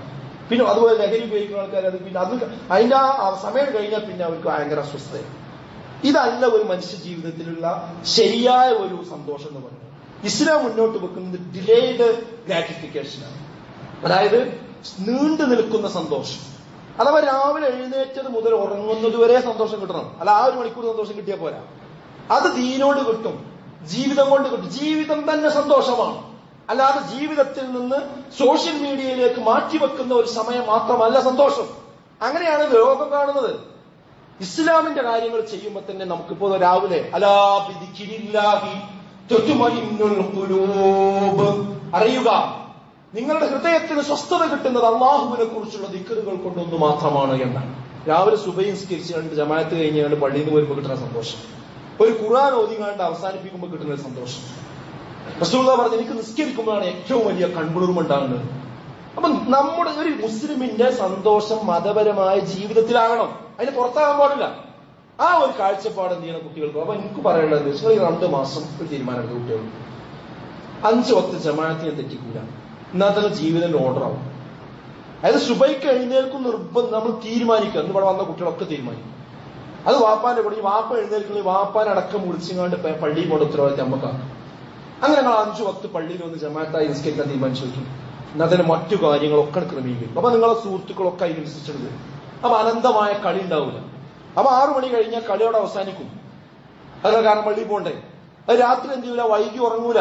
ഇതെന്താ രാത്രി മൊബൈൽ ഉപയോഗിച്ചുകൊണ്ട് ഗെയിമും കണ്ട് ഒരുപാട് സമയം പോയിട്ട് 2 മണിക്കൊക്കെ കുട്ടികൾ കിടന്നുറങ്ങും. പിന്നെ രാവിലെ എഴുന്നേൽക്കുക. അപ്പൊ രാവിലെ സുബൈക്ക് എഴുന്നേൽക്കുക എന്നുള്ള ഷെഡ്യൂളിൽ വന്നു കഴിഞ്ഞാൽ നേരത്തെ ഉറങ്ങും. ഇങ്ങനെ ഒരു നിസ്കാരമാണ് നമ്മുടെ ഏറ്റവും പ്രധാനപ്പെട്ട ഒരു സംഗതി നമ്മൾ മനസ്സിലാക്കേണ്ടത്. ഇപ്പോ നിങ്ങൾ ആലോചിക്കേണ്ടത്, അപ്പൊ അതൊക്കെ കുറെ കഴിഞ്ഞിട്ടല്ലേ എന്നാ ചില കുട്ടികളെ വിചാരം. അതൊക്കെ വലുതായിട്ടല്ലേ സംസ്കാരവും പള്ളിയും പരിപാടിയൊക്കെ. ഇപ്പൊ ഞാൻ കുട്ടിയല്ലേ, പഠിച്ചു കൊടുക്കേണ്ട സമയം. ഇത് കുട്ടികൾക്ക് മരണം നേരത്തെ വരില്ല എന്നൊക്കെ അഭിപ്രായം, രോഗം വരില്ല എന്ന അഭിപ്രായമുണ്ടോ, പ്രയാസം വരില്ല എന്ന അഭിപ്രായം. എത്ര സംഭവങ്ങൾ നമ്മുടെ മുമ്പിലുണ്ട് അല്ലേ. ഇപ്പോ കഴിഞ്ഞ ദിവസം നമ്മുടെ ഒരു സുഹൃത്ത് അഡ്വക്കേറ്റ് ഹബീബ് റഹ്മാൻ എന്ന് പറയും, അദ്ദേഹത്തിന്റെ കുട്ടി ഗൾഫിലാണ്. സ്കൂളിൽ പോകാൻ വേണ്ടി യൂണിഫോം മാറ്റാൻ വേണ്ടി റൂമിന്റെ ഉള്ളിലേക്ക് കയറിയാണ്. പിന്നെ കുട്ടി പുറത്തു വരുന്നില്ല. പിന്നെ നോക്കുമ്പോൾ എന്താ, കുഴഞ്ഞു വീണിരിക്കണം. പെട്ടെന്ന് അറ്റാക്ക് ഉണ്ടായി, അവിടെ കുഴഞ്ഞു വീണു. അപ്പോ വെന്റിലേഷനില്ല. അള്ളാഹു ആ മകന് സമ്പൂർണമായ ശമനം നൽകി അനുഗ്രഹിക്കുമാറാകട്ടെ. ഇത്രയും വേഗം ജീവിതത്തിലേക്ക് തിരിച്ചു വരാനുള്ള തൗഫീഖ് അള്ളാഹു നൽകുമാറാകട്ടെ. എത്ര പെട്ടെന്ന് ജീവിതം മാറുന്ന ആലോചിച്ചു. അപ്പൊ മക്കളും ശ്രദ്ധിക്കേണ്ട ഒരു കാര്യം എന്താ വെച്ചാൽ, ഏത് സമയത്ത് പഠിച്ചാൽ നമുക്ക് എന്ത് പ്രയാസം ഉണ്ടാക്കും, എപ്പോ നമ്മൾ ഇവിടുന്ന് പോകുമെന്ന് പറയുന്നത്. അതുകൊണ്ട് ജീവിതത്തിൽ എല്ലാം കഴിഞ്ഞിട്ട് നേരാകാന്ന് വിചാരിക്കേണ്ട. നമ്മൾ എന്ത് ചെയ്യുക, പ്രായപൂർത്തി എത്തിക്കഴിഞ്ഞാൽ നമ്മൾ ഇസ്ലാമികമായ നിയമങ്ങൾ പാലിക്കാൻ നമ്മൾ നിർബന്ധിതരാണ്. അതുകൊണ്ട് ഒന്ന് ജമാഅത്ത് നിസ്കാരം, മറ്റൊന്ന് കുറച്ച് ഭാഗം നിങ്ങൾ ഹിഫ്ള് പഠിക്കും. അത് തീരുമാനിക്കും. ഈ 2 മാസം കൂടി അത്ര സൂറത്ത് പഠിക്കുന്ന ഒരു കുട്ടി തീരുമാനിക്കും. അത് നമ്മളെ ഷെഡ്യൂൾ എന്ത് ചെയ്യണം, ശരിക്കും വരണം. അതേപോലെ തന്നെ നിങ്ങൾക്ക് എന്തെങ്കിലും സ്കില്ല് ഡെവലപ്പ് ചെയ്യാണ്ടെങ്കിൽ ആ സ്കില്ല് ഏതാണ് തീരുമാനിക്കുക. അത് തീരുമാനിച്ച് അതിനൊരു സമയം നമ്മൾ കാണും. പിന്നെ കുറച്ച് പുസ്തകം നമ്മൾ സെലക്ട് ചെയ്യും. ഇന്ന ബുക്കുകൾ ഞാൻ വായിക്കും, ഒരു ദിവസം എത്ര പേജ് ഞാൻ വായിക്കും. അതിൽ ഇസ്ലാമിക പുസ്തകങ്ങളാകാം, മറ്റു പുസ്തകങ്ങളാകാം. അതുപോലെ നമുക്ക് എവിടെയെങ്കിലും കുറവുണ്ടെങ്കിൽ പൂർത്തി. അപ്പൊ കൈയെഴുത്ത്, അത് പ്രയാസമുള്ള കുട്ടികളുണ്ടെങ്കിൽ ഒരു ദിവസം 2-3 പേജ് എഴുതുക. ഇംഗ്ലീഷ്, മലയാളം, പിന്നെ ഹിന്ദി ഒക്കെ എഴുതട്ടെ. അത് എഴുതുമ്പോൾ എന്ത് ചെയ്യുക, കയ്യെഴുത്തും കാര്യങ്ങളും ശരിയാവും. അതുപോലെ ഭാഷ സംസാരിക്കാൻ ഇപ്പൊ ഈ AI സംവിധാനം മറ്റു കാര്യങ്ങളൊക്കെ ഉള്ളതുകൊണ്ട് ശരിക്കും എന്ത് ചെയ്യാം, അവരുടെ മൊബൈലിൽ പോയോ അങ്ങനെ ആകട്ടെ, ആ സമയത്ത് എന്ത് ചെയ്യുക, ആ സ്കില്ല് ഇംഗ്ലീഷും അതുപോലെ തന്നെ ഹിന്ദി മറ്റു കാര്യം അറബി ഒക്കെ സംസാരിക്കാൻ പഠിക്കാൻ പറ്റിയ ഒരുപാട് ആപ്പുകളും സംവിധാനമുണ്ട്. അതിനുള്ള ഒരു അരമണിക്കൂർ, ഒരു 3/4 മണിക്കൂർ സമയം അതിനുള്ള സംഘടന. അതുപോലെ തന്നെ കുറച്ച് പ്രാർത്ഥനകൾ കാണാപ്പാടം പഠിക്കുക. ഇങ്ങനെ കുറച്ച് പ്രോജക്റ്റുകൾ നമ്മൾ കുട്ടികൾ തയ്യാറാക്കുക, രക്ഷിതാക്കൾ അത് രൂപാക്കി എടുക്കുക. ഒരിക്കലും തന്നെ നമ്മൾ അതിൽ കളിക്കാനുള്ള സമയം നമ്മൾ ചെയ്യണം. ആ കളി ഒരിക്കലും എന്താകരുത്, വീട്ടിലിരുന്ന് ഇപ്പൊ കളി കാണലാണ് കളി, അങ്ങനെയല്ല. ശരിക്കും ശരീരം ഇളകി കളിക്കണം, വിയർക്കണം. നന്നായി വിയർക്കുമ്പോഴാണ് മെന്റലി എന്ത് ചെയ്യുക, കുട്ടികൾക്ക് ഒരു ആവേശം ഉണ്ടാകുക. അപ്പൊ അവർ ആ ഒരു പിന്നെ രാവിലെ കളിയുടെ ഇതിൽ എന്ത് ചെയ്യും, അവർക്ക് ക്ഷീണം ഉണ്ടാവും. അപ്പൊ നന്നായിട്ട് ഉറങ്ങും, അപ്പൊ നല്ല ഉറക്കം കിട്ടും. ഇപ്പൊ അങ്ങനെയല്ല. ഇപ്പൊ എന്താ വെച്ചാൽ ഒരു സോഫീന്ന് ആ സോഫിക്ക് ഇരിക്കുക, അവിടുന്ന് അങ്ങോട്ട് ഇരിക്കുക, ഒരു മൊബൈലിൽ നിന്ന് ടാബിക്ക് പോവുക, വെറുതെ കാണുക, തടിച്ച് വീർത്ത് വണ്ണത്തടിയായി എന്തൊക്കെയോ അസുഖങ്ങളാണ് കുട്ടികൾക്ക്. പെട്ടെന്ന് ചെറിയ കുട്ടികൾക്ക് ഷുഗർ വരുന്ന അവസ്ഥ ഉണ്ടാവും. അതൊക്കെ എന്തുകൊണ്ട് ഇതിന്റെ മുമ്പിൽ സമയം ചെലവഴിക്കുന്നതുകൊണ്ടാണ്. അപ്പൊ അതൊക്കെ മാറ്റിയിട്ടുള്ള രൂപത്തിലേക്ക് എന്ത് ചെയ്യണം, വരേണ്ടതുണ്ട്. അപ്പൊ നമ്മൾ ഈ സോഷ്യൽ മീഡിയ കുട്ടിക്കളിയല്ല എന്ന കാര്യം കൃത്യമായിട്ട് മനസ്സിലാക്കണം. വലിയ പരിക്കെന്ത് ഉണ്ടാക്കും. ഇതൊരു ട്രാജഡിയാണ്. അതിലേക്ക് ആ ഗെയിമിലേക്ക് പോയി കഴിഞ്ഞാൽ കുട്ടിലേക്ക് അതിന് വാങ്ങി അതിന്റെ സ്വഭാവം കൊണ്ട് തിരിച്ചു വരും. പിന്നെ ആ കുട്ടിയെ നമുക്ക് നഷ്ടപ്പെടുകയാണ്. അതുകൊണ്ട് കുട്ടികൾ ഈ കാര്യം ശ്രദ്ധിക്കണം. പിന്നെ നിങ്ങളെ വാപ്പാനോടും ഉമ്മാനോടും നിങ്ങൾ തട്ടിക്കയറും. കുട്ടിയോട് നിങ്ങൾക്ക് ഭാരമുള്ള കാര്യമാണ്. അതായത് വകുല്ലഹുമാ ഖൗലൻ കരീമാ എന്ന് പറഞ്ഞില്ല, മാന്യമായിട്ടായിരിക്കണം നിങ്ങൾ അവരോട് സംസാരിക്കണം. എന്നുള്ള വാക്ക് പോലും പറയരുത്. അത് പറഞ്ഞ വലിയ പ്രശ്നമാണ്. കാരണം എന്താണെന്ന് വെച്ചാൽ ഇത്രയും കാലം വളർത്തി വലുതാക്കി കൊണ്ടുവന്ന രക്ഷിതാക്കൾക്ക് യാതൊരു വിലയില്ല. ഏതെങ്കിലും വാട്സപ്പിൽ ഹായ് എന്ന് പറഞ്ഞുകൊണ്ട് വന്ന ഒരാള്, അല്ലെങ്കിൽ ഫേസ്ബുക്കിൽ വന്ന, ഇൻസ്റ്റാഗ്രാമിൽ വന്ന ഏതോ ഒരു മനുഷ്യൻ, വ്യാജ പ്രൊഫൈലും വെച്ച് വന്ന ഒരു മനുഷ്യൻ, എന്നിട്ട് അയാൾക്ക് പൈസ അയച്ചു കൊടുക്കുക, അയാളെ പിന്നാലെ ഇറങ്ങിപ്പോവുക. ഇത് പുതിയ പെൺകുട്ടികളുടെ പരിപാടിയാണ്. എന്നിട്ട് വാപ്പി ഉമ്മി എന്നൊക്കെ പറഞ്ഞാൽ അവർക്ക് എന്തോ ഒരു പ്രശ്നമുള്ള ആൾക്കാർ, അവരെ കുഴപ്പമുണ്ടാക്കി നടക്കുന്ന ആൾക്കാർ. ഇത്ര ഈ രൂപത്തിലേക്ക് വളരാനും ചിന്തിക്കാനും നമ്മൾ ആക്കിയ നമ്മളെ മാതാപിതാക്കളല്ലേ മക്കളെ? നിങ്ങൾ ആലോചിച്ച് നോക്കി. ആ മാതാപിതാക്കളെ കണ്ണീര് കുടിപ്പിച്ചിട്ട് എന്ത് രസമാണ് നമുക്ക് കിട്ടാനുള്ളത്? ഏത് ഇൻസ്റ്റാഗ്രാമിൽ റീൽസ് ഇടാനാണ് നമ്മൾ പോകാൻ ഉദ്ദേശിക്കുന്നത്? ഒരിക്കലും ചെയ്യാൻ പാടില്ല. ട്രെയിനിൽ നിന്ന് കാപ്പി കുടിച്ചാൽ ആ കാപ്പി കുടിച്ചു കഴിഞ്ഞാൽ ഗ്ലാസ്സിൽ നമ്മളിങ്ങനെ നോക്കും. പിന്നെ അവസാനം അത് ചുരുട്ടിയിട്ട് ഏറാണ്. ഇതേപോലെ എനിക്ക് കിട്ടേണ്ടതൊക്കെ കിട്ടിയ പിന്നെ ആ വാപ്പാനും ഇമ്മാനും ചുരുട്ടി ഏറെറിഞ്ഞ് ഞാൻ UK പോവുകയാണ്, ഞാൻ ബാംഗ്ലൂർക്ക് പോവുകയാണ്, ഞാൻ കണ്ട മാതിരി ജീവിക്കുകയാണെന്നും പറഞ്ഞാൽ ഓർത്തു വെച്ചോ, ആ ജീവിതം നന്നാവില്ല, അതിൽ ബറക്കത്തുണ്ടാവില്ല. മാതാപിതാക്കളുടെ പ്രാർത്ഥനയെങ്ങാനും എതിരായാൽ നിങ്ങൾ എവിടെ പോയിട്ടും കാര്യമില്ല. അതുകൊണ്ട് ഗൗരവത്തോടു കൂടി മക്കൾ ആലോചിക്കണം. ഒരിക്കലും മാതാപിതാക്കളെ കണ്ണീര് കുടിപ്പിച്ചുകൊണ്ട് നിങ്ങൾക്ക് ചിരിക്കാം എന്ന് നിങ്ങൾ ഒരു കാലത്തും വിചാരിക്കരുത്. അള്ളാഹുവിന്റെ റസൂൽ പറഞ്ഞു, നാളെ പരലോകത്ത് അർശിന്റെ തണൽ കിട്ടുന്നത് ആർക്കാണെന്നറിയോ? അള്ളാഹുവിന്റെ മാർഗത്തിൽ വളർന്നു വന്ന യുവാക്കൾക്കാകുന്നുവെന്നാണ്. അപ്പൊ ഈ സമയത്ത് നമ്മൾ മോറൽ സ്കൂളുകൾ വരുന്നുണ്ട്. അതിനടുത്തൊരു 2 മണിക്കൂറോ 3 മണിക്കൂറൊക്കെ ഉണ്ടാവുള്ളൂ. അതിനെല്ലാ രക്ഷിതാക്കളും കുട്ടികളെ പറഞ്ഞേക്കണം. അങ്ങനെ ഒരു രൂപത്തിലേക്ക് കുട്ടികൾ പറ്റും. നമ്മൾ ദാറുൽ ഖുർആനിൽ തുടങ്ങുന്നുണ്ട്. അപ്പോ കുട്ടികളൊക്കെ വിരുന്ന് വയ്ക്കുകയാണ്. ഇവിടെ എല്ലാം നിങ്ങളെടുക്ക വിരുന്നു, അന്യഗ്രഹത്തേക്ക് വിരുന്നു പോകും? ഇല്ലല്ലോ. ഭൂമിക്കലെ ഇരുന്നുള്ളൂ. ഇവിടുന്ന് അങ്ങോട്ട് മറ്റേ ജില്ലയ്ക്കും ഇങ്ങോട്ട് ജില്ലയ്ക്കല്ലോ, ഏത് ജില്ലയിൽ പോയാലും മോറൽ സ്കൂളിൽ. അതായത് വേറെ വീട്ടിൽ നിന്ന് ഇങ്ങോട്ട് വിരുന്നൊന്നും ഉണ്ടാവില്ല, അവർക്ക് ഇവിടെ കൂടണം. ഇവിടുന്ന് അങ്ങോട്ട് വിരുന്ന് പോയിക്കണേ അവിടെ മോറൽ സ്കൂൾ ഉണ്ടാവും, അവിടെ കൂടണം. അപ്പൊ എവിടെ ഇതില്ലാത്തതില്ല. അതുകൊണ്ട് അത് പറഞ്ഞുകൊണ്ട് ഒരിക്കലും ഉണ്ടാകരുത്. പിന്നെ ഞാൻ പറഞ്ഞല്ലോ, ഇത് കുട്ടികൾക്ക് മാത്രം പോലെ രക്ഷിതാക്കൾക്ക് ഒരു ഷെഡ്യൂൾ വേണം. രക്ഷിതാക്കൾ 24 മണിക്കൂറും ഫോൺ ഉപയോഗിച്ചുകൊണ്ട് അതിങ്ങനെ കണ്ടാ വിരമിച്ചുകൊണ്ടിരിക്കുക. എല്ലാ ഭക്ഷണം തമാശയും കാണുക, എല്ലാ സിനിമയും കാണുക. ഇതാ കുട്ടികൾ കാണുന്നുണ്ട്. കുട്ടികളുടെ വീട്ടിൽ പഠിക്കാനും പറയാൻ നടക്കൂല കാര്യം. രക്ഷിതാക്കൾക്കും വേണം ഒരു ക്രമം, കുട്ടികൾക്കും വേണം ക്രമം. ചുരുക്കി പറഞ്ഞാൽ 2 മാസം ഒരു പുനരാലോചനയ്ക്ക് നമ്മൾ വിധേയമാക്കണം. നമ്മൾ അനുഭവിച്ചുകൊണ്ടിരിക്കുന്ന സോഷ്യൽ മീഡിയയുടെ മുഴുവൻ വെല്ലുവിളികളെയും നമുക്കില്ലാതെയാക്കുവാൻ, പ്രായോഗികമായി ഇല്ലാതെയാക്കുവാൻ ഈ 2 മാസം കൊണ്ട് നമുക്ക് കഴിയണം. ഇതൊക്കെ ഈ 2 മാസം കഴിഞ്ഞാൽ നമ്മൾ നമ്മുടെ ജോലിക്കും തിരക്കിലേക്കും പോകും, കിട്ടൂല നമുക്ക്. അതുകൊണ്ട് കുട്ടികളെ ചേർത്ത് പിടിക്കുക, നല്ല യാത്ര പ്ലാൻ ചെയ്യുക. അങ്ങനെ ഇസ്ലാമികമായി നമ്മുടെ കുട്ടികളെ തിരിച്ചു പിടിക്കാൻ ഈ ഒരു 2 മാസം നമ്മൾ പ്രയോജനപ്പെടുത്തുക. അങ്ങനെയുള്ള യഥാർത്ഥ മുത്തക്കികളിൽ, മുഅ്മിനുകളിൽ അല്ലാഹു നമ്മെ ഉൾപ്പെടുത്തി അനുഗ്രഹിക്കുമാറാകട്ടെ.